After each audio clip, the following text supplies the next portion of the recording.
Ang programang ito ay rated SPG. Striktong patnubay at gabay ng magulang ang kailangan. Maaaring may masiselang tema, lengguwahe, karahasan, sexual, horror o droga na hindi angkop sa mga bata. Kumusta mga kaibigan at welcome back sa aking channel. Narito ang aabangan natin sa FJ Batang Quiapo. Pumilit nga si Rigor na pumasok sa bahay ni Kung Leo Mojica. Inutusan nga niya ang kanyang mga kasamahang pulis na bugbugin ang haharang sa kanila. Kaya naman tuluyan ngang nakapasok ito sa loob. Bago pa man nakapasok si Rigor, napilitan ngang umalis si Tanggol kasama ang mga katropa niya. Dito na nga nagharap si Marites at Rigor.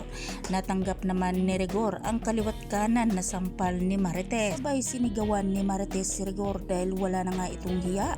Napakademonyo nga raw ito dahil matapos niyang pinatay ang kanilang anak na si Santino.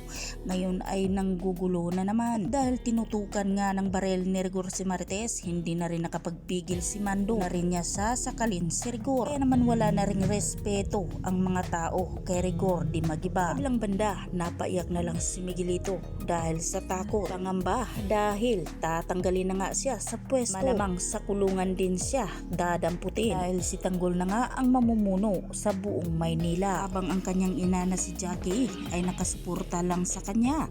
Gagawin nga ang lahat ni Jackie para masuportahan at maparelax ang kanyang anak na si Miguelito. Ang si Roberto abala naman sa kanyang pagliligpit sa opisina dahil nakahanda na nga siya sa anuman ang mangyari dahil alam niyang mapatalsik na nga sila sa kanilang pwesto at wala na silang lugar sa munisipyo. Pinaghanda na rin ni Roberto ang kanyang pera sa bangko dahil kahit anumang oras na gagawin niyang tatakas ay hindi na siya mahirapan. Sa kabilang banda, masayang masaya si Aling Merna dahil sa tagal ng mga panahon na hindi niya nakasama ang kanyang anak na si Inting. Kauwi naman ito sa kanya at sa araw pa ng birthday niya. Sobrang saya ang nararamdaman ngayon ni Aling Merna kahit isang araw man lang na makasama niya ang kanyang anak. Kinagabihan ay maghahain na sana siya para kay Inting.